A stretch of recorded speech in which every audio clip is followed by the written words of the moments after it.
Yeah. All right, everyone, surprise. That's right. I'm early, not late today. Okay, I'm here with Sbdcn Daniel Kakish, excuse me, and so we're today. I wanted to talk about Islam. Now, how did I get to this juncture where I'm talking about the religion of Muhammad and this fun stuff? Well, basically, about 2 weeks ago, I was on a very sad. If you follow the community in YouTube, where I put a link to it because I didn't want to just cut and paste my part. I was just really kind of sad about the whole thing because I've never spoken to Muslims before and I did a terrible job. But it personally affects me. Hello, Devin. Um, it personally affects me, and I think it and anyone of even you're of Middle Eastern extraction yourself, Sbdcn Daniel. It affects us all as a group, and so the thing is, like it affected me. Even it was shocking. Just 2 days ago, I don't usually go to Facebook, but I occasionally go to check on Messenger, to see if anyone wrote me. I was just shocked. There was one guy who I sort of remembered from years ago who had addressed me, except now everything was in Arabic and he was a Muslim. And I Oh was like, no. and he's like, I saw you on Hamza's Den. And I'm just like, I didn't even want to respond. I was so upset. But this is the thing. What I realize is that these are very active people. And they're not good at what they do because, well, Islam's not exactly a great religion to work with on things. But I discovered why, and that's what a lot of what we're going to talk. I want to talk about today. And in any case, a lot of people don't know. Well, on my channel, I don't know how many of us have seen the discussion with Craig. But if you could give an introduction to about your life and yourself. Sure. So thank you first for having me on, Deacon. Um, as as you mentioned, I'm ethnically Middle Eastern. My father is Jordanian. My mother is Iraqi. Her family comes from the Chaldean Catholic Church. My father, our clan, if you will, is from. They're part of the Jerusalem Patriarchate, Eastern Orthodox. And me personally, I'm a subdeacon in the Syriac Orthodox Church, so non-Chalcedonian. And so I just come on shows whenever people like Deacon Joseph or Craig Trula, etc., invite me on, and we discuss different topics back and forth. Well, this one's a bit near and dear to me. Yeah. I guess someone's asking about the background noise. I don't know what that is. Might be somebody in Oh, your on house. my side, yeah. Sorry, it's a small situation and it's a Middle Eastern house, so it gets. I I'm got you. gonna mute myself. Hold on. Yeah, so yeah, no, I was gonna be Take Back Constantinople asked you were supposed to be on the Hans's Den show. Yeah, actually I was.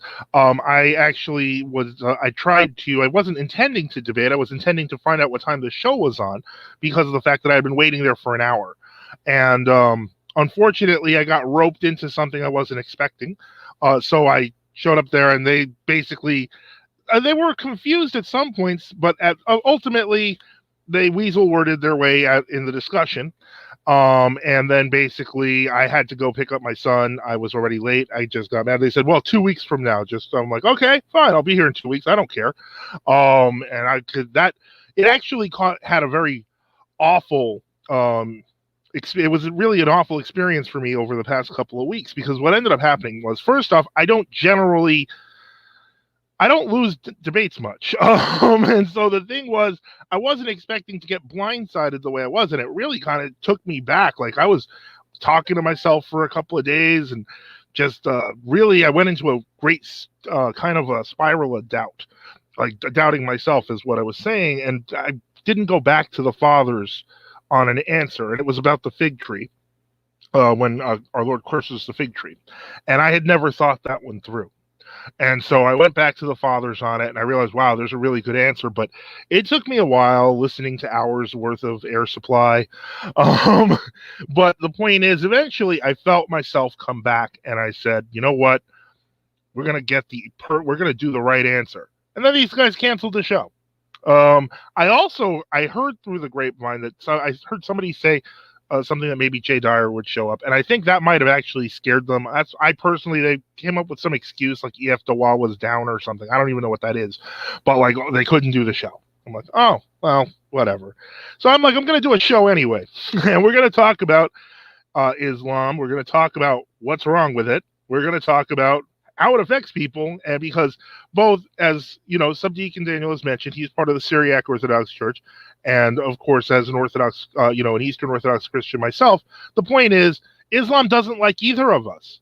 And it doesn't like you either if you're watching and you're not an angry Muslim, which I really would welcome one on the show.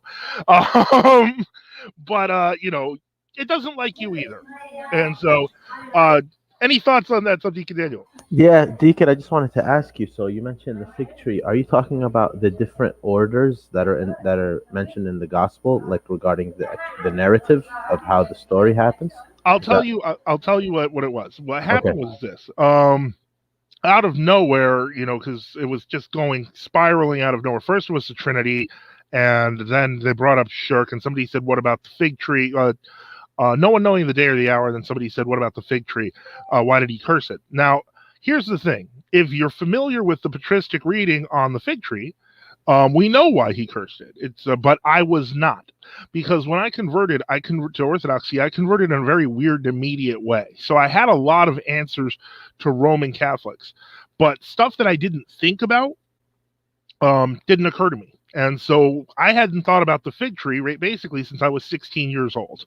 And when I was 16 years old, I was a modernist Roman Catholic who came up with very modernist discussions and arguments. And so basically like, oh, well, maybe it wasn't written by the Apostle John. Oh, well, maybe. And so you come across this fig tree if you don't have any background in what's happening. The fig tree, honestly sounds like a ridiculous story. Jesus leaves Jerusalem, sees this fig tree.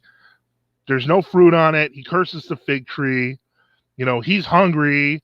And, 16-year-old me was like, what the heck? He's God. Why can't he just make it fig or something? And, then I was like, well, that's, again, I did not understand the church fathers at the time. I was a kid. But because I had never thought of that particular fig tree situation in the scriptures, I gave a terrible answer. And that's what I think made me actually mad and upset after the whole thing was over. That and this Jake, the Muslim metaphysician guy, basically, I thought he was kind of like, I struck me on his channel when I've seen a couple of them that he's a convert, but he was honest. I discovered he's not quite as honest as I thought. And we'll get to that. But in any case, for those wondering about the cursing of the fig tree, the answer can easily be found in St. Jerome's discussions on Mark. And what he says here, and I believe we're probably all going to agree on this because it looks like St. John Chrysostom agrees on it. It looks like basically the fathers agree that the fig tree represents the synagogue of Israel because of the fact that when he was spiritually hungered because he had gone throughout all of Israel, and Gentiles and Jews were coming to faith. But then when he gets to Jerusalem, they pick up palms and start thinking that their king is coming because they're looking for a rebellion. So he comes away from that spiritually hungry and then turns, and the fig tree, because it looked like it had fruit, because it was in bloom early but didn't have fruit, represents Israel itself. And this is, further he buttresses this with the Gospel of St. Luke, where, he points to the parable of the fig tree, where basically what happens is you have the tiller of the fig tree, there's no fruit on the fig tree, and he says, hold me back. And as St. Jerome points out, if you see that phrase, it makes no sense, because if this is the guy's fig tree, who's going to hold him back from destroying it? Because he waited 3 years. And the whole point is the hold me back comes from Exodus, where, God says to Moses, hold me back from this wicked people. But the point is that in this, he says, for 3 seasons, you have not, produced any figs. And what he's referring to are, of course, the law of Moses, the time of the prophets, and the coming of our Lord Jesus Christ. And so the point is, there's a really good explanation for the fig tree, and then when you use that explanation, you realize it ties in with the unworthy servants. It ties in so much. The fig tree is actually really, really important, and I didn't know that because it had never occurred to me, and it took getting shouted down by a bunch of Muslims to go back and look at it. But once I did, rewatching it, and as I mentioned to you earlier before the show, so I'm going to talk about that. When this guy Jake, the Muslim metaphysician, and I'd love him to be on this show, but I don't think he's going to go without a cheering section. came on, it was to answer a Trinitarian question that another guy had put up. But instead, he started asking me about the divine and human natures of Christ. And eventually he accused me of being Monophysite, which I had to correct myself like 5 times. I had to say, no, I believe in one person. That is like, you're an historian. And I'm like, okay, look, guy, I've said this now like 6 times. It's one person, 2 wills. But then I thought, wait a second, what does it matter if it's one will? If it's one will, he's still going to hate me. It's not like that all of a sudden it's like, oh, there's an approved type of Christian. That's not how it works. What are your thoughts on this, Sbdcn? Yeah, you hit the nail on the head. They're just looking for something to pin on you. It's not about your Christology, because any Christology that you offer them is heretical to them. So it doesn't matter if it's Syrian Church of the East Christology, if it's Oriental Orthodox, if it's Chalcedonian, any of the options. That's to them, it's a heresy. So whatever you're trying to explain to them, they're always going to find something to pin that it's wrong in any way. It's not a discussion that is, they're not trying to learn, but I think, and someone mentioned it in the comments earlier, in my experience, the best approach is the same approach that John of Damascus, who is not a saint in our communion, but for you, the approach that he took. And similarly, we have saints and monks who have had discussions with them who took the exact same approach that John of Damascus took. This point, in my opinion, is the, what is it, like the kill shot, whatever they call it, because it's been 1400 years and they don't have an answer to this point until now. Yeah, and I agree. St. John really does cover. He does really cover it really, really well, because of the fact that one of the things that I've noticed, and I've been these past 2 weeks, I've been watching a lot of different types of Christian apologists towards Islam, including in the Middle East, and I've noticed that they have a technique which you find correctly there in St. John of Damascus, which is point out how ridiculous their religion is. I mean, I hate to say that, but that's really true. And the it's nuanced. If you go to St. John, give me just one moment. Hold on. Especially if you don't mind me just butting in real quick. Yeah, no, please. Especially his points against their Christology, because their Christology, to say it nicely, is confused. Yeah. So I would argue that Muhammad, if we're saying the Quran is confused. His Christology in the Quran is confused. But even the Christology of traditional Islam following that in the immediate period doesn't even match the Christology in the Quran, because the Quran is confused within itself. John of Damascus and the other Middle Eastern Christians who lived during that time knew that. These guys don't know what they're talking about.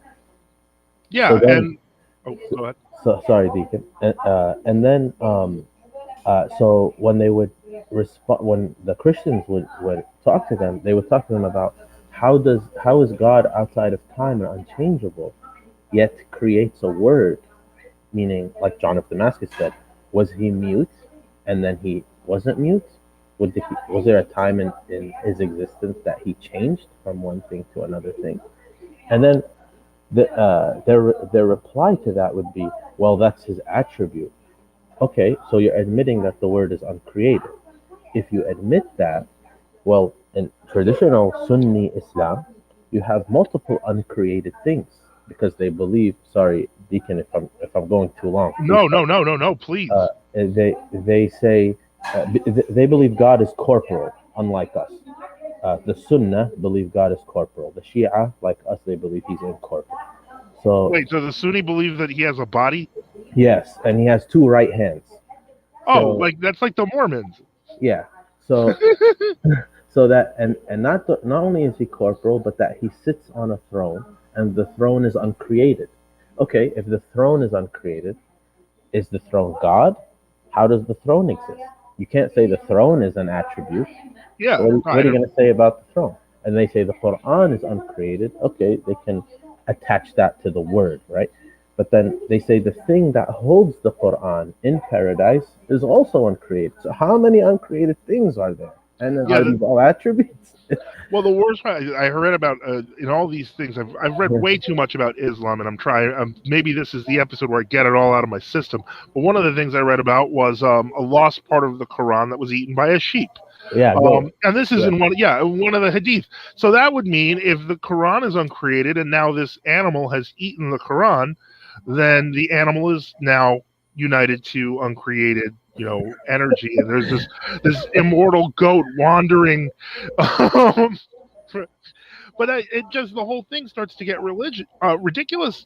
The whole religion, it got to the point where I was like really ready to answer these guys.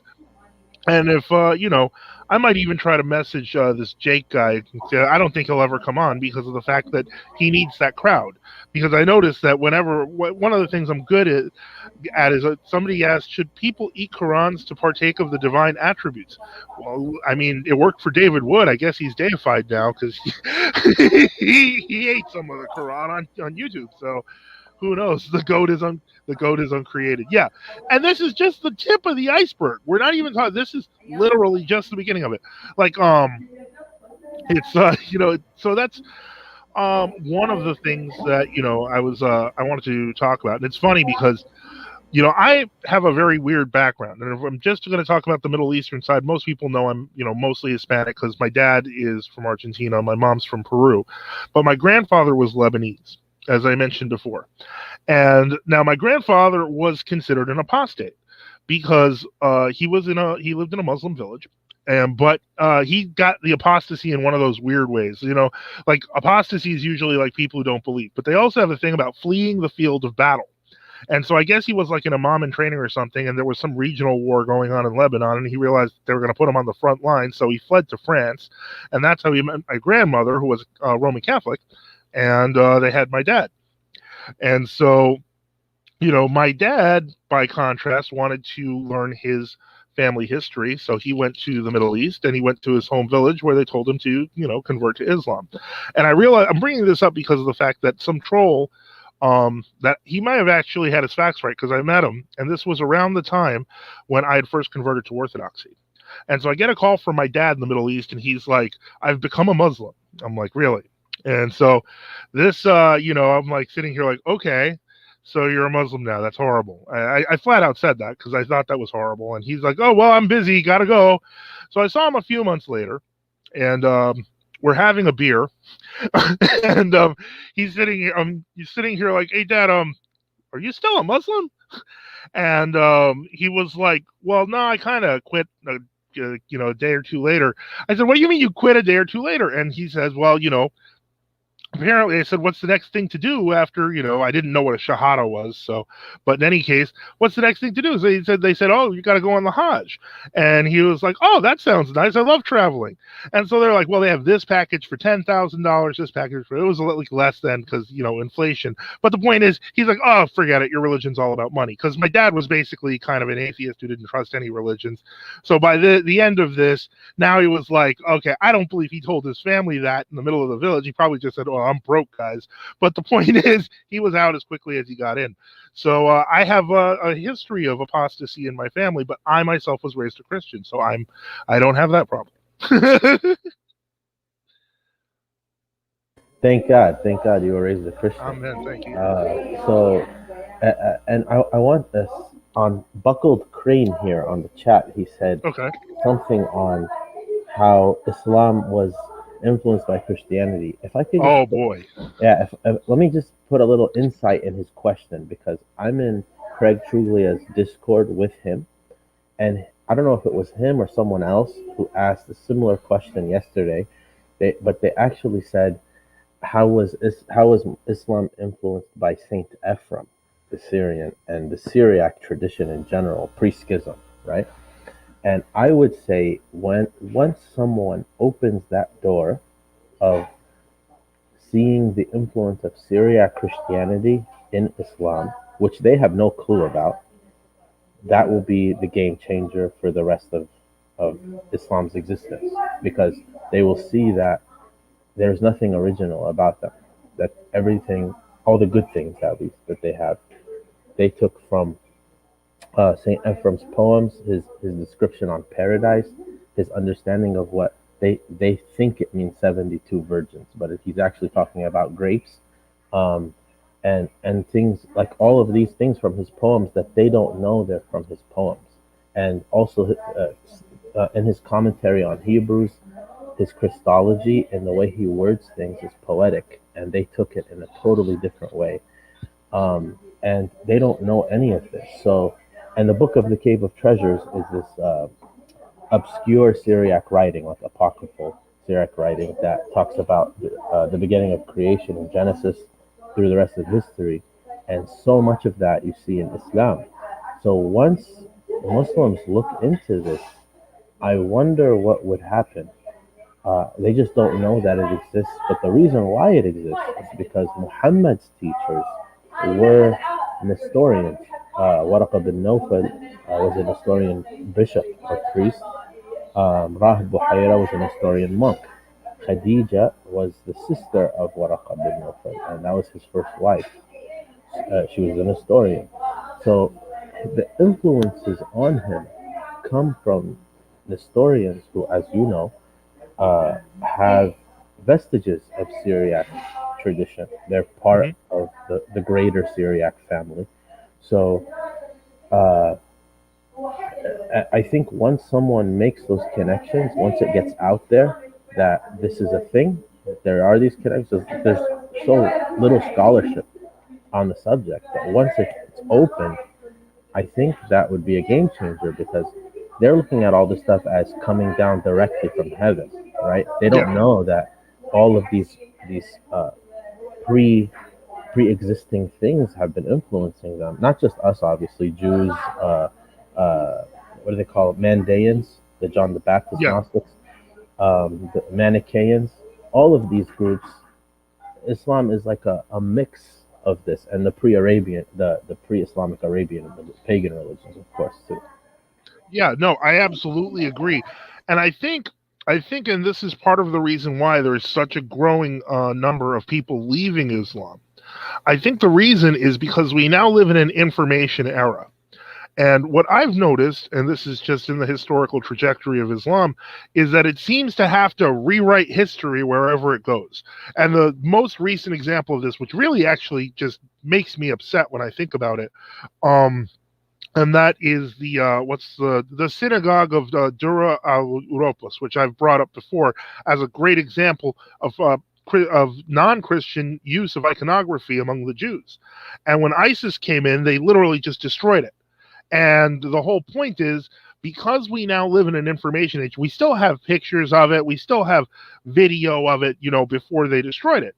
And that can never be taken away. And I think that this is part of the reason why Islam is trying so hard to push, because of the fact that if they don't push now, they're going to be swallowed by the amount of information that exists that contradicts their religion.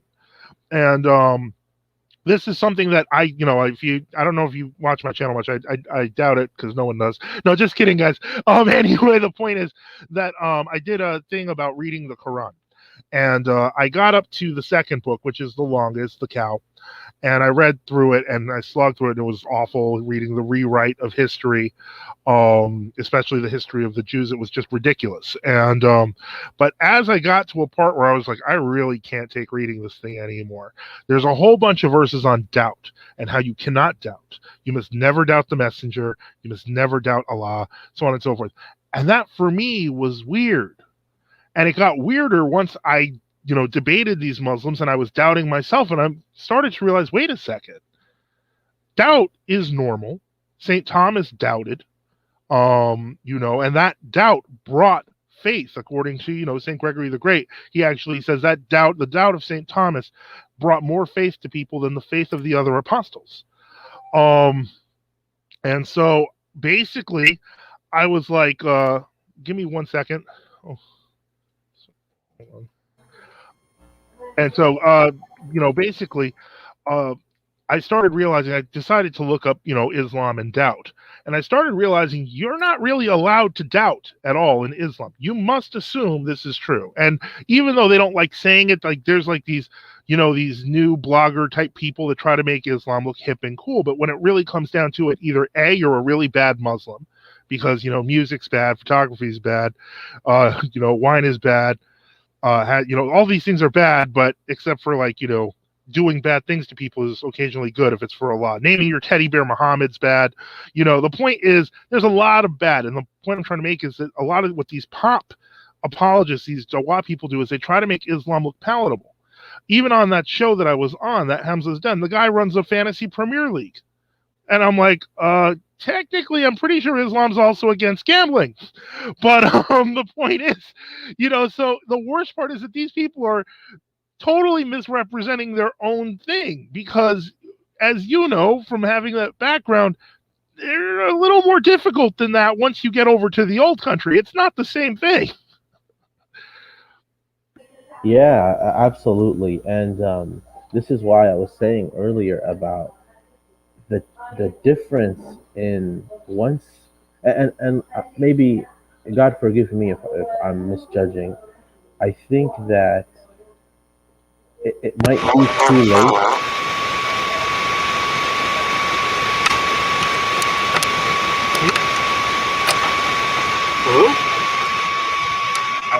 I think something is. There's a sound coming from your side. I think. Sound's coming through now. Okay, no, it's not. Hold on, we're having some technical difficulties. Okay, hold on. Can you hear me now? Yes, everything's good. You were saying. Okay, so I was saying earlier. I was mentioning the Syriac, the pre-Islamic Syriac tradition being key to kind of opening the door on the Muslims to get them out of there. But and I might be misjudging that it might be too late for the old generation of the old countries. I think it's to the point where even if you were to show them, and not all of them, God forgive me again, I don't know, I don't want to judge anybody, but it's just my experience. I'm speaking from my own experience with people. That even if you were to show them, here's what you're saying about paradise and what's over there, etc. Here's what Ephraim is saying 200-300 years before you guys in Syriac, but your Arabic is misunderstanding his Syriac. And then they would be like, that's his problem. Who is he? We don't know. We don't care. Right? But I hope the new generation who is looking into this type of thing on understanding doesn't do that. Isn't like our and Christians, by the way, the old generation of Christians from the old country. It's like they're just in it. They don't really look into things. They don't understand to kind of have it on more of an intellectual level, which sometimes is not a bad thing, but I don't know. Anyways, so I think a lot of it might have to do also with the fact that previous generations didn't have access to this much information. You had your television set, you had your, you might have your books, etc., and you have your neighbors. So, you don't want to piss off your neighbors, so on and so forth. It's so that I think that colors a lot of the experience of many Christians in the Middle East, in the 60s, 50s, and even before that, because for them, for so long, they had to put up with Islam. And that's the point. Now it's getting to the point where there's so much information out there, people are turning away from Islam at high speeds. And our job is going to be later, thank God, to try to evangelize them.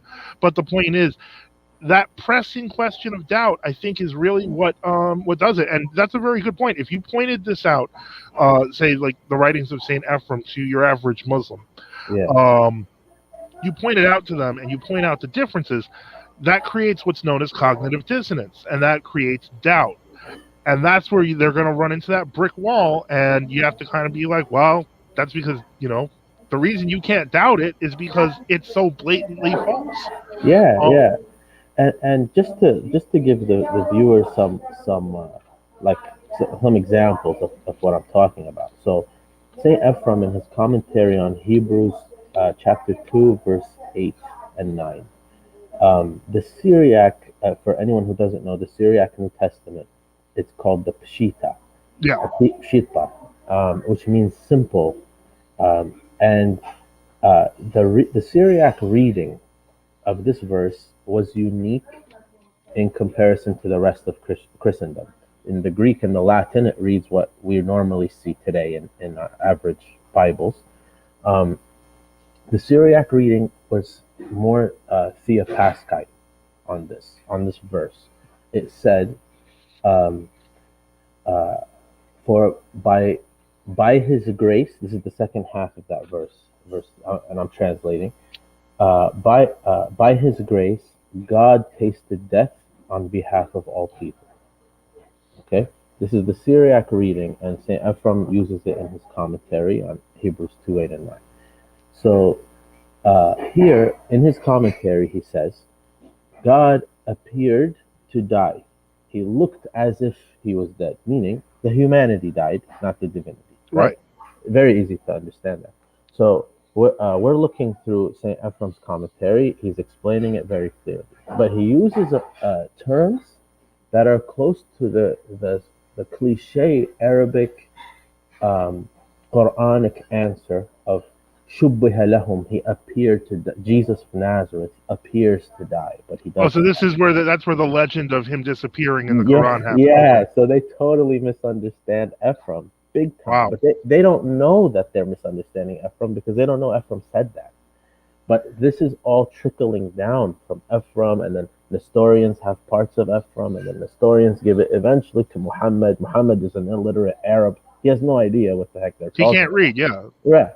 So it just goes through history like a game of telephone, and then now they have it like today. Here is their biggest issue within themselves. There's a sect of them called Ahmadiyya. Oh, the Quran-only people. Yes.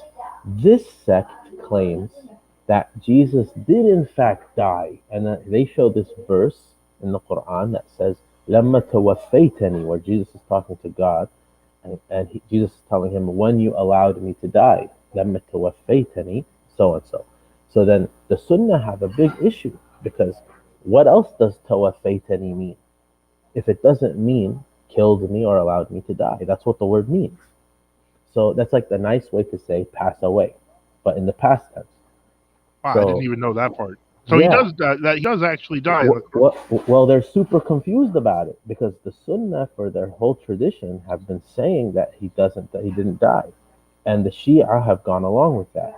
But it's the Ahmadiyya, who are from India, who are a recent denomination, like maybe, I don't know when they started, 19th, 20th century, something like that. I'm not sure. I know that Nabil Qureshi is a pretty famous Ahmadiyya who became a Christian. Yes, exactly. So they have been saying, no, look, here's the verse, he did die. So they themselves are not agreeing, because the Quran itself is confused. Muhammad was confused. Yeah, and the worst part about this, and there's so many things that I could point out that are bad about Islam besides the obvious, but the worst part, and I think it was best said, because I mentioned this cleric Mustafa in the Middle East, who does apologetics against Islam, and somebody asked him, why did you leave Islam? And he said, I looked at the competing versions of God. In one side, I knew, because he went from Shia to Sunni and then he became a Christian. And he said, I knew that God curses a lot of people on the side of the Sunnah. And then I went and became a Shia, and God curses the Sunni, and God curses this person. God curses a lot of people. He's just cursing everybody. And then on the other side, you have God is love. And I could not, in conscience, believe that God could curse everybody so much all the time.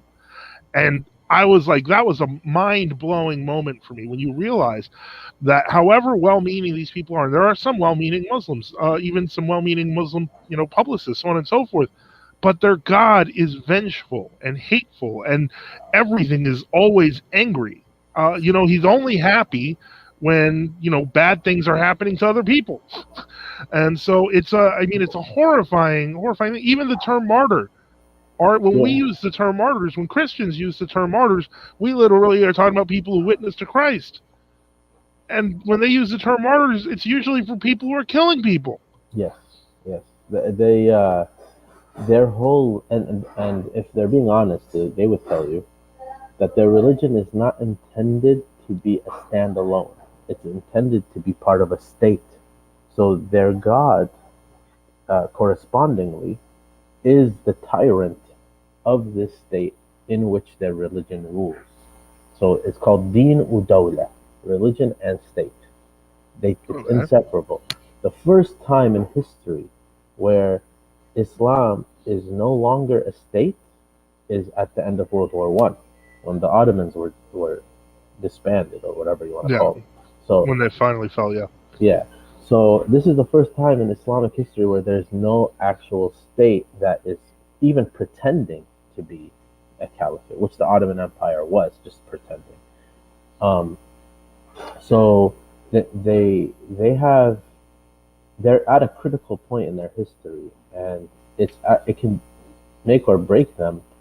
ISIS sees that, and that's why they tried to establish a caliphate, maybe uh, prematurely, and that's why the other terrorist groups didn't want to pledge allegiance to them, is because they said you guys are going too early. But notice the Taliban that they just took Yeah. Afghanistan back. There, you have all these Dawah people like, yes, finally we have a caliphate again. Dude, Yeah, it's yeah, Afghanistan, and look at it.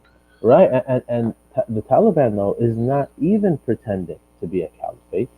Not only that, they're actually like making themselves a diet version of what they were in order to have foreign relations with states that they previously would have said were infidel, like China.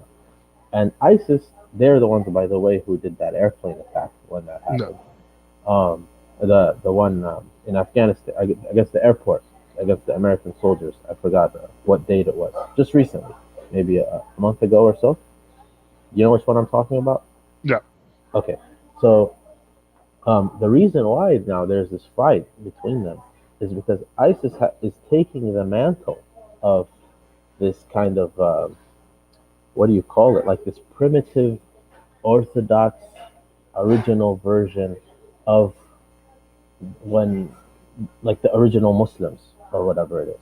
That the Yeah, they're Taliban, trying to pretend that they're starting all over again. yeah, and that the Taliban has kind of watered down from.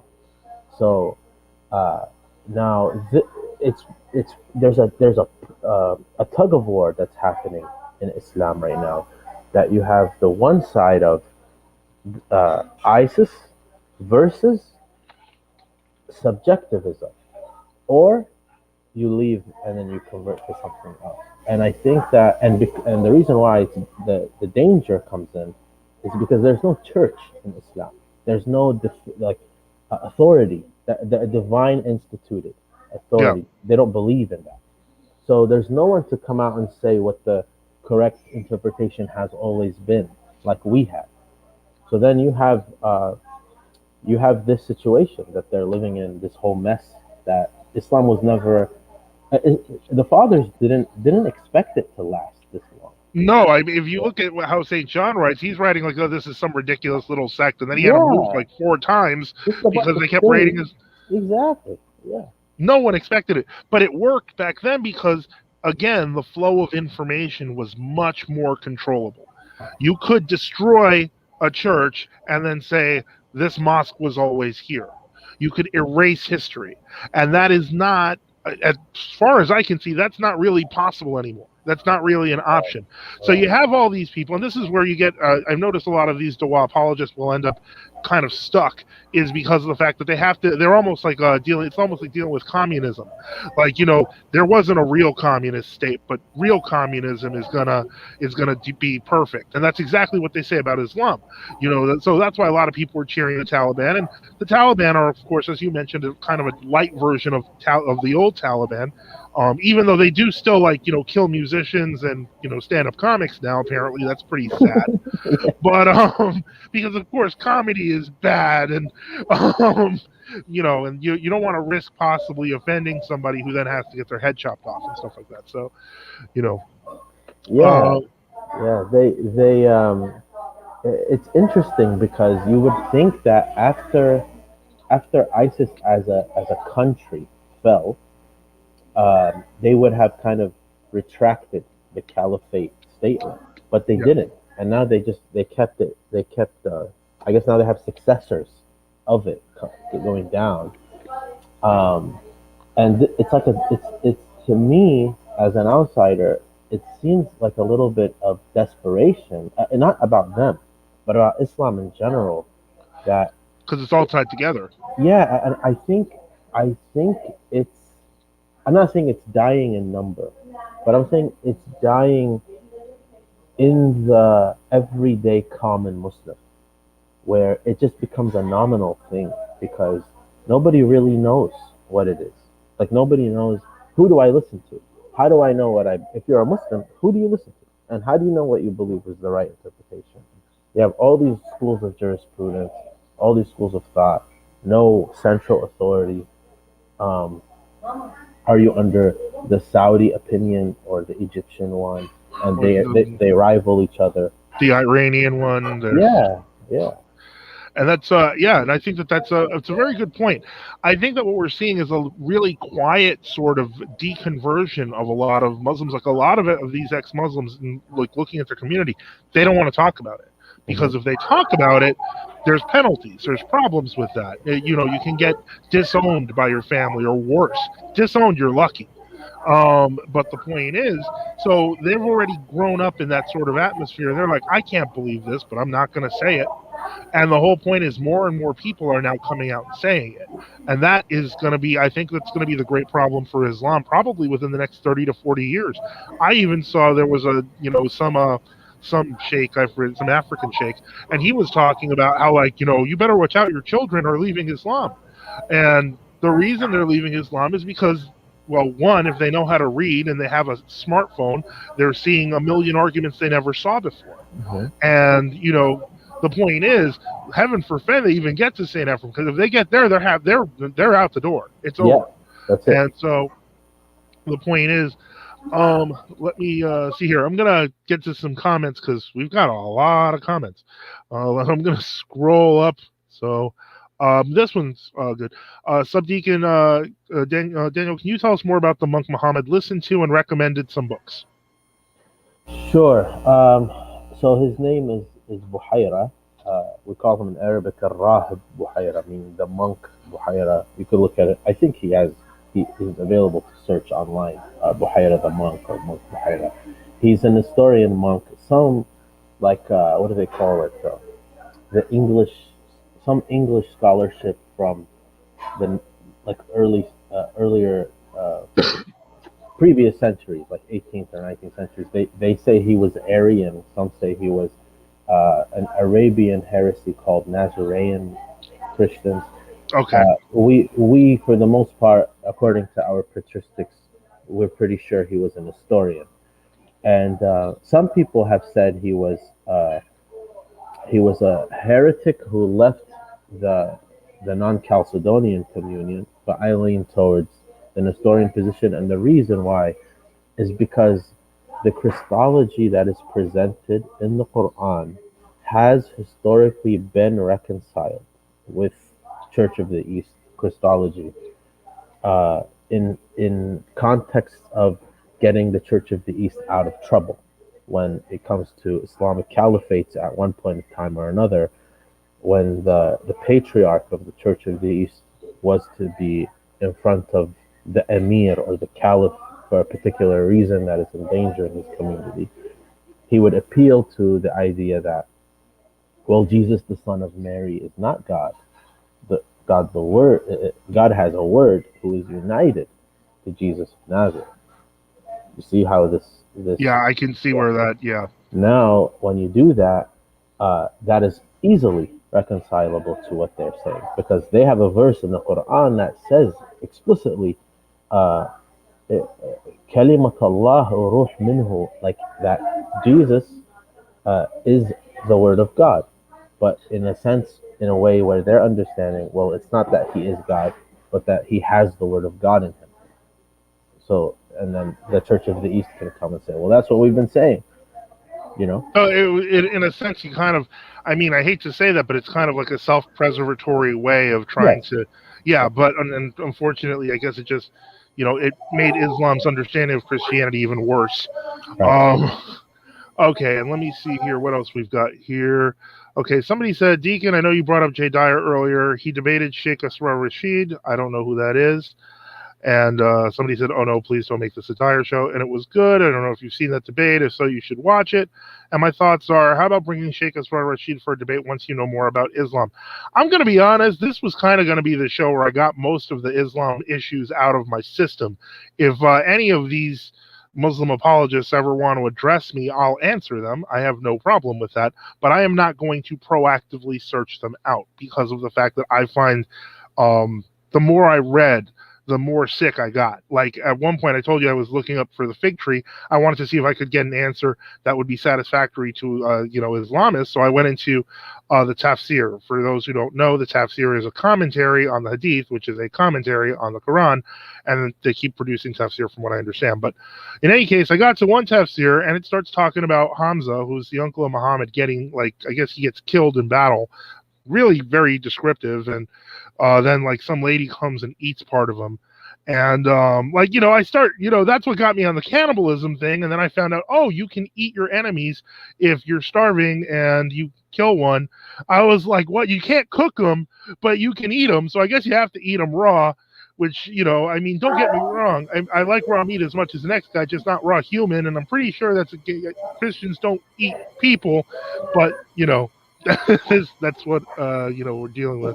Yeah. ISIS. One of their things was in the Syrian war, they would eat the heart of the person they would kill on camera. They would actually rip his heart out and eat it, and so that's how they got famous in the U.S. That's how we even knew who they were, because all of a sudden we're seeing on the news these guys people eating people. Yeah. Well, that's why President Duterte of the Philippines, when there was some terrorism that was happening there, the first thing he said is, if I find any of you, I'm gonna cut out your liver and I'm gonna eat it right in front of you. And I was like, and I sat there like, why would he say that? And I was like, he's crazy, man. But now I realize there's a whole line of thinking behind that, that he was actually warning them that he would do to them what they would do to him. Yeah. And I was like, the eating people religion, it was just ridiculous. I actually was doing commentary because I was watching Apostate Prophet doing a live stream, and random Muslims would come in, and one of them was like, I don't know why this man god of yours would say that you could eat his flesh and drink his blood. And I'm sitting here like, okay, first off, that's in the form of bread and wine. You, on the other hand, believe in eating your enemies. He didn't respond. So then, somebody was talking about, let's get back here. Saint Simeon, theologian, venerated his own spiritual father, got canonized by the church. Okay. I have no doubt he's in heaven, but we shouldn't be asking prayers from people who have not been glorified. That's the tradition of the church thus far. I'm guessing that this is, we're talking about Father Daniel Sinasev, who in Russia, he actually did a lot of stuff on Islam, because in certain parts of Russia, there are large Muslim communities. And so because of that, he ended up getting killed. However, yeah, I'm more to agree with Take Back Constantinople on that. A person who's a martyr is venerable, if they die, honor, because for Christ. And he did. So because they threatened to. And so somebody said the first video for a playlist on Higher Martyr Father Daniel Sinasev. In this now, as an untranslated video, Father Daniel speaks on what is Allah, and what is the ways in which Allah can and cannot be conceived, as well as Muhammad's supposed revelations by this entity. Muslims don't have a concept of something in Arabic. I don't know what that says. Hypostasis. Okay, or personhood. So they describe the persons, or hypostasis. Yes, that's hypostasis of the Trinity, divine attributes. Relevant hadiths. Take Back Constantinople. You know a lot about Islam. Were you a Muslim at one point? Because I'm curious. Because that's like that. I'm not that. I'm a beginner. I admit that. But are you asking me? No, I was asking this Take Back Constantinople fellow, because he's going through that. He's all over the place. Wow. But in any case, yeah, it's crazy these times, and this is a fantastic time to really kind of explore this. I think in the West, we don't have to worry generally, if we're not related to people in the Muslim community, about people going after us, etc. I mean, they can. I'm sure that sometimes they will do that in small cases, but in any case, because of the concept of tekiya, they're probably not going to do anything unless they can get more control. Like in England, I saw that there's some lady, Hatun Tash. She's, I guess, I don't know what Christian group she's part of, but she would go to this speaker's corner, which used to be a place where everyone could speak freely in England, and it's become like a Muslim, like sort of like shouting ground. And so she began arguing with them, and then one day somebody tried to stab her in the head. They can't. I mean, that's not common here, but the point is, it's kind of crazy. Okay, no, he says, no, I've taken this from the video's description. And so now somebody says, a confusion of person and nature. When has such a thing ever occurred in the history of Christianity? Okay, I'm still waiting to learn about the goat god. I'm sorry, I don't have much information on it. So I think they say that the parts that the goat ate, that part is still present, because the Quran, like, obviously there are the physical copies that are on earth, but Right. they believe that the Quran is eternal and has always existed in heaven. So that's the fuller version, like the complete version, that the goat did not eat those parts of it.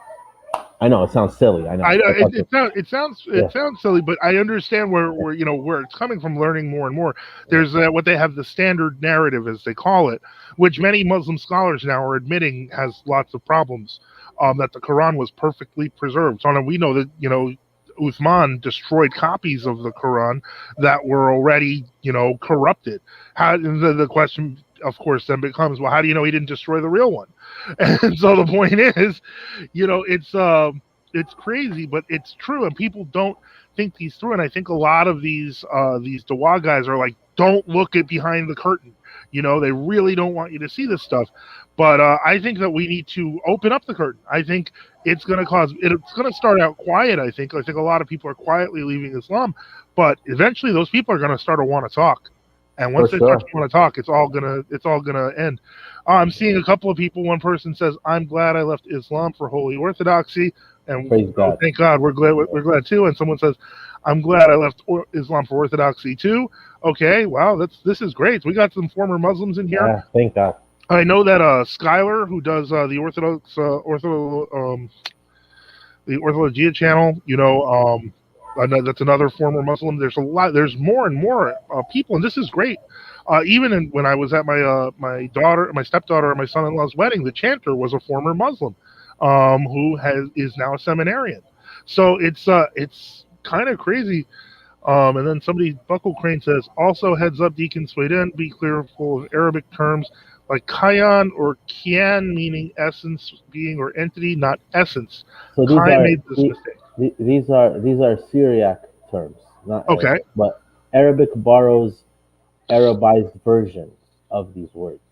These are like it's like kayan, kiana is for us being. It means beings, but the Chalcedonians translate it to mean nature, but we translate it to mean being.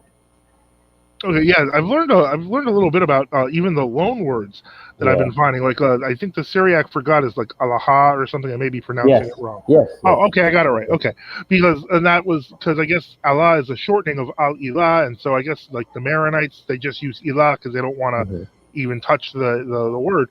Yeah. And so let me see here. So Devin Lawson says, I want to see the good Sbdcn answer my question above. I didn't see your question above. Okay, if one eats said goat, would one subsume the word of God by nature? Here's the funny thing about Islam, Devin, is nobody thinks about these things, because that's how they have the doubt begins. Like, just think about it from an Orthodox perspective. In the Eastern Orthodox Church, you have Maximus, John of Damascus, Simeon. You have all these saints, right? And then we have on our side, we have Severus and Philippinos and Jacob, and we have these guys. And both sides, we say that they're drawing from their predecessors, Cyril and Athanasius and John Chrysostom and the Cappadocians, and we have this rich history that continues on. Yeah. They don't have any of that. So we've been thinking about this stuff for 2,000 years.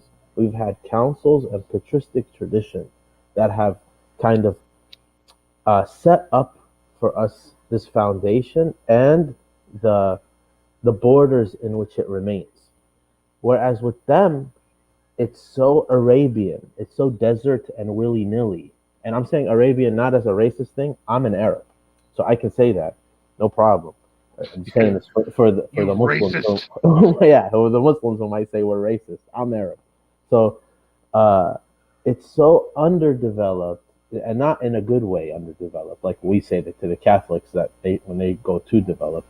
The the Muslims are so underdeveloped in the sense that they haven't thought things through. And that is the challenge that Deacon has been saying this whole show, is that they're in danger once people begin to think things through. Once the resources are out there and people have the tools to access these resources and to think about this stuff. The This is best the part thing. is you can find even like recent, like I like looked that up, doubt in Islam, so on and so forth, and the constant answer is always the same thing: don't think about it, guys. Don't think about it. Go hang out with more spiritual Muslims. Go read read the Quran. Just don't think about it, because if you keep thinking about it, it'll get in your heart. And according to Islam, that's like a disease. Doubt is a disease of the heart, and they don't want anyone doing that, because if they do, they'll realize the whole thing is ridiculous. It's so that's kind of crazy. And then Buckle Crane writes, "If I eat the Quran and leave the goat, do I eliminate the middleman?" Well, depends on how much you like paper. Um, and so he's saying, so what you're saying is they don't even have a tradition or like a basis of philosophy to even address these things. They jump. So like for example, they have an early period of, and I'm giving them the benefit of the doubt because even the early period is a bunch of confusion. But let's give them the benefit of the doubt and say they have this early period of what would maybe be equal in a blasphemous way, but equal to how we would say the apostolic fathers and the early fathers, right? They have like they call them the Sahaba, which are the friends of Muhammad, and their followers, the Tabi'een, and then the Tabi'een, the followers of the followers, and then the Salaf. After that, they have a huge gap of centuries until I'm talking. And when I'm talking about a group, in this case, I'm talking about the strict Sunnah, like the Saudis, like the Yeah. Wahhabi uh, Sunnis. So they have this huge jump to Ibn Taymiyyah from all of this. So it's not like a continuing, um, like orthodoxy that's following along, but it's like, oh, here's this later jump of Ibn Taymiyyah kind of summarizing what everything these guys said and hoping that he's right, kind of thing. And this is only for that group of people. So, and even that group of people, who are they? It's just random Arabs writing about things. It's not like they had a council of thinkers who had this divine authority, like bishops, like we have, who have councils, and we believe the Holy Spirit leads them, and they have authority from God to make these decisions. These are just individual Muslims because there's no priesthood in Islam. So they're just an individual person who has an opinion about something, who's writing about it, and that's it. And then your opinion and my opinion. What's the difference? Now, there's a question here from Ernst Hoensberg, and he says, "How would you respond to Muslims about the Islamic Golden Ages? I know that Muslims at that time relied heavily on Syriac writings. I know nothing about the Islamic Golden Ages, and I think that question's for you." So, Sure. So you're not going to be surprised, Deacon, when I say that the Golden Ages, when you put Islam in front of it, they're hijacking the era because like they're not only are they relying heavily on Syriac writings, they're also relying heavily on Syriacs translating Greek writing into Arabic for them. And who are the ones who are pushing forward this golden age of science and education? The Persians. Now, the Persians, how Islamic were they? Not at all. They were the heretics of the Islamic, like world. peer, yeah, of the Islamic world, to the point where you had ISIS-type militias trying to conquer them on the excuse of infidelity against Islam the whole time during this period. So they were actually persecuting their own golden ages. Yeah, so exactly. So the Persians they weren't Islamic at all. Ibn Sina, and you're talking about these guys. I think in English his name is Avicenna or Avicenna. Avicenna, yeah. Yeah. So these guys were not really Muslims. They weren't Arabs. They didn't know their religion. They're just Persians who were nominally Muslim because they had to be, and they just went about their life as scientists, as professors, as scholars, etc. But they did so many things that the true Muslims in their time and after them still anathematized them for it. Wow, that's amazing. So, and that's one of the things that bothers me, and I think it bothers me a great deal. And I don't know how well it's going to last, but I've noticed that liberals, Western liberals, love lionizing Islam. If you look at the period of the Umayyad Caliphate in Spain and how horrible Christians were treated there, but they're like, oh, but this is where there were great advancements in science and so on. But it's not true. It's it's all taken stuff, and the point is, but then you have we've got I hate to say this, but even Google and Facebook, etc. They're starting to we can't talk bad about Islam. I don't know. I'm starting to think a lot of people are going to keep talking bad about Islam. And then somebody says, let me see here, Ibn Sina is a heretic according to Islamic orthodoxy. Yeah, that's true.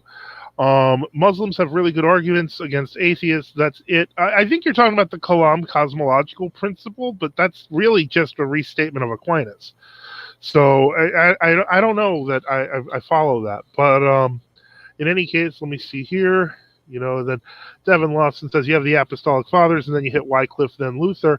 I don't think in practice that's what it was meant to become, but unfortunately that's what it ultimately did become in Protestantism, sadly. Somebody says, also, Deacon Joseph, you should watch the channel Islam Critiqued if you haven't already. It's a funny and good channel. I watch a lot of the critiques of Islam these days, and I'm going to cut down a bit, but I'll probably take a look at that one. Then somebody said, a Muslim literally asked me, what's a liturgy? Okay, well, he doesn't know. Tell him. Anyway, so no, this is great. Again, we just passed the hour mark. So again, if I'm gonna open the floor to questions, we'll keep this up, and I don't know, a few more minutes, maybe 15, 20 minutes. See if we've got anyone with other questions or comments. As I said, I'm glad. First off, thank you, Sbdcn Daniel. I knew that you'd have a little more knowledge than me, but you have a lot more knowledge than me on this stuff, and that's good because, frankly, I don't know how much I would say. Thank you for having me, Deacon. We all help each other. Thank you. I appreciate it. Yeah, it's and so I think that this is going to be, at least I think that this is going to be really an interesting period because, as you mentioned, this is kind of unprecedented in the history of Islam, and the truth of the matter is, because we can use a long timeline, got that 2,000-year timeline going, this is really since, the fall of the Ottomans. Stateless Islam is not faring very well. And so they're trying to do these modified versions, and the West is basically trying to, see if they can kind of corrupt them further and do their thing. And that's fine, because this is a moment, as I see it, it's almost like primordial chaos. And this is where the Christians can come in and give an argument, because we're not afraid of doubt. Every one of us has dealt with doubt, has dealt with questions, and you know what we do? We work through them. And this is something that I think once a Muslim starts doing, they can't stay. So that's the thing. Let me see. Wasn't Sbdcn Daniel also on Orthodox Shahada channel talking about Islam? I don't know. Were you? Yeah, I'm on their Discord. Yeah. Oh, okay. He's on the Discord. Okay, so this is a Discord thing. Okay, well, that's cool. Let me see what we got here. Real fast, how do you view Chalcedonians and do you think there can be a union? Is it all a misunderstanding, as some say, or not? What will it take to work something out? So actually, Deacon Joseph and I, along with Peter Gummo, we were on Craig's channel. Yeah. And we did a show about this. So I encourage you to go take a look at that. I think you'll get a view from all of our sides, and it's really. I thought it was a really good show. It was a great show. Yeah, I love that. Yeah, and I did really think that honestly, it's funny because this, I hadn't gotten a chance to reach out to you, and we hadn't talked in a few months, and I was like, when this happened, I thought to myself, he'd probably be a really good person to talk to about this, and I'm glad I did because it's sometimes that somebody said Chalcedon and the elephant is the elephant in the room. Not in the Middle East, it isn't. No. In the Middle East, Islam is the elephant in the room, and Exactly. so slightly bigger problems when they, you notice when they kidnapped the bishops, they kidnapped one of each. Both, yeah. And so the point is, I'm not favoring like all this big ecumenism here, but when you're in the Middle East, the survival thing is kind of like, you don't want to die. Yeah. Yeah. Somebody, he asked again, is the word of God the goat or the Quran? This goat thing is hilarious. It is. It's just the funniest thing I've heard. Yeah. And, but there's literally 1 billion people who believe this, or 1.5 billion people, but they don't know any better. Yeah. So, it never occurs to them because no one ever thinks it through. Because, as I said, once you think it through, usually Islam is not exactly a great answer for you. And so it's, Okay, Devin Lawson said, did you hear Antiochus appointed a new metropolitan to oversee Aleppo in place of the kidnapped bishop? How long has it been now? It's been like 3-4 years. More. But I'm not sure if, because both of our churches have appointed them, but I'm not sure if they are simply temporary or they are the permanent replacement. I think they might be temporary in place of, because they have to have somebody administrating, but, ultimately we don't know if they're even alive. And that's the shame. And, they're I hate to think of the worst, but that's unfortunate. Yeah. So let me see here. Now, from what I know, Muslims subscribe to ADS, Absolute Divine Simplicity, but yet they try to view the attributes of Allah as somehow distinct. They hold to this contradictory and incoherent view, but maybe Sbdcn Daniel can tell us more about this subject regarding the attributes of Allah. I think the word confused is the best thing to describe them, because this is what I was trying to say earlier on in the show. I was talking about God's throne being uncreated according to the Sunnah, right? And the reason why I bring that up and it's important is because when you ask them if the Word of God is created, they tell you no, it's not. So then you say, okay, so far you're with us in saying that the Word of God is uncreated. But they would say, no, hold on. But we say that the Word of God is an attribute. You're saying it's not. It's more than that. So then we would answer them and say, but you say that His throne is uncreated. Is His throne an attribute? And then they kind of just look at you and then look at the wall. And that's the end of the conversation, because they don't want to keep going on your track. And they don't want to say that the throne is an attribute or that it's not an attribute. And because it's not, because a logical brain would say the throne is the throne is a throne, yeah. Yeah. And now you have two uncreated things. And when you have two uncreated things and they are not the same thing, they're two distinct and separated things. Instant shirk. Instantly. It's over. Yeah. So that's interesting. Yeah. That's kind of, I didn't know about the throne. I had kind of like glossed over it. I'm like, well, who cares about a throne? But it didn't occur to me that they literally think he has a literal throne that's literally attached to him. Yeah. So I guess it's like, maybe he's a very weird shape. If this is all one thing. Yeah. Anyway. All right. Somebody said bishops being kidnapped in the Middle East. Yeah, that was a few years ago. Yeah. That was during the Syrian civil war, when ISIS was doing their thing and Al Qaeda was doing their thing all over there. They kidnapped two, the Syriac Orthodox and the Antiochian Orthodox bishops of Aleppo. So I think they kidnapped them together. I think they were together and they were kidnapped at the same time. Pretty sure. Okay, and somebody said Muhammad took the view that about God's throne literally from Jewish mysticism. It's literally Merkaba mysticism. I don't know much about Jewish mysticism. Yeah, it could be. The issue, though, is that the Shia don't believe that God is corporal. They believe He's incorporeal, and they don't believe that the throne is uncreated or even literal, because He's incorporeal. So you have different views, and the view that I am accusing or presenting, or however you want to say it, is the one that you find in central Saudi Arabia, because I think that one claims to be the kind of the bottom line, we follow the purest stuff kind of thing. Yeah, because they have the Kaaba, so they Yeah. that's and the Black Rock. Yeah. Yeah. But wow. So yeah, I never knew about the throne. That'll be handy if if I ever have to confront some Yeah. Yeah. Yeah. Muslim.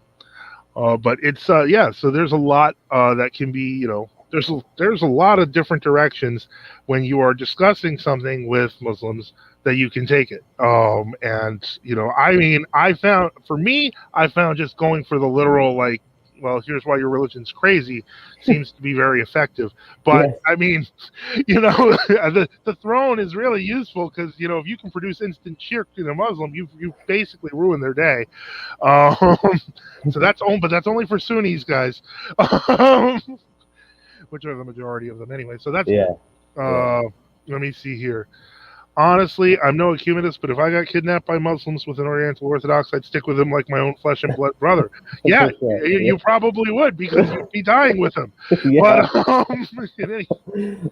you better hope you have some rich family. But I'm sure they offered money. I think that was really more of a shame thing than Yeah. it was anything else. Right.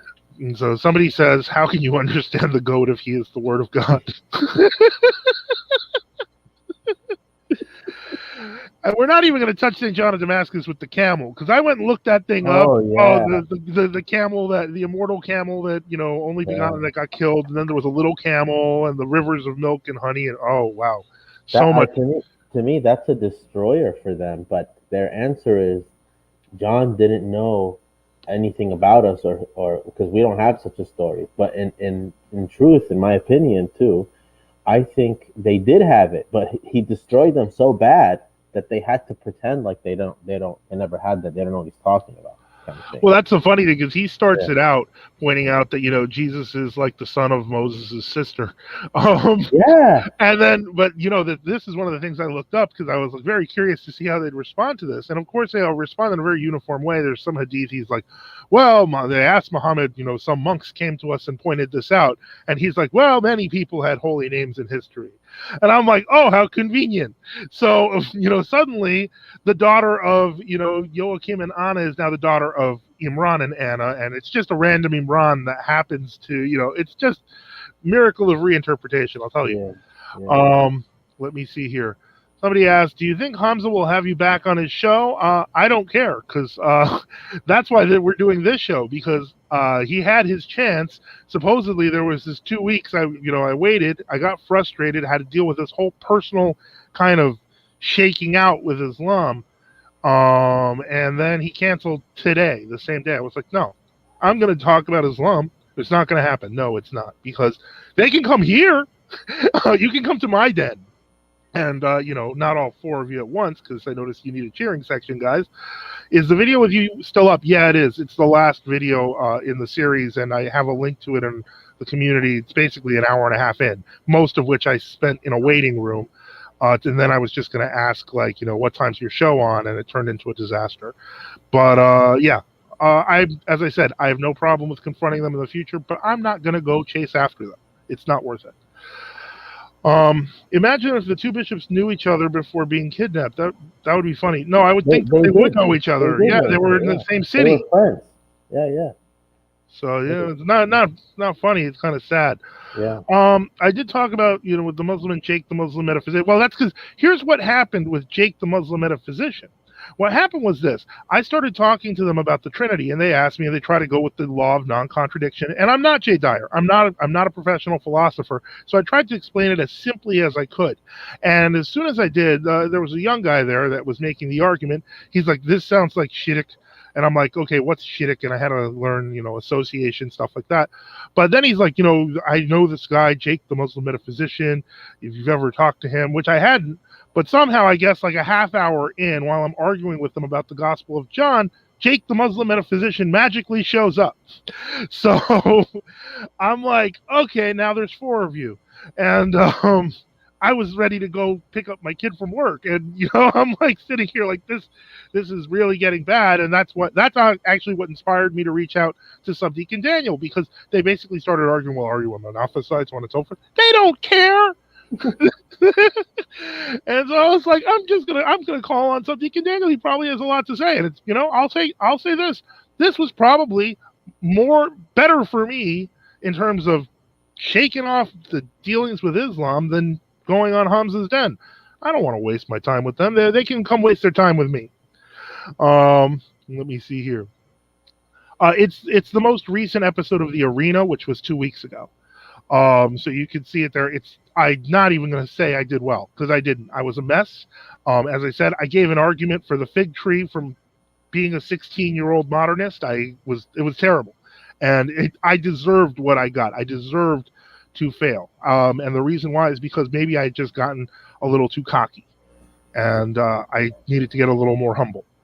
Now, if I don't sound humble, it's just because I'm really just annoyed with them to no end. But in any case, and then somebody said, wait, is there a chicken? No, I don't think there was a chicken involved in the Quran. I've never heard that.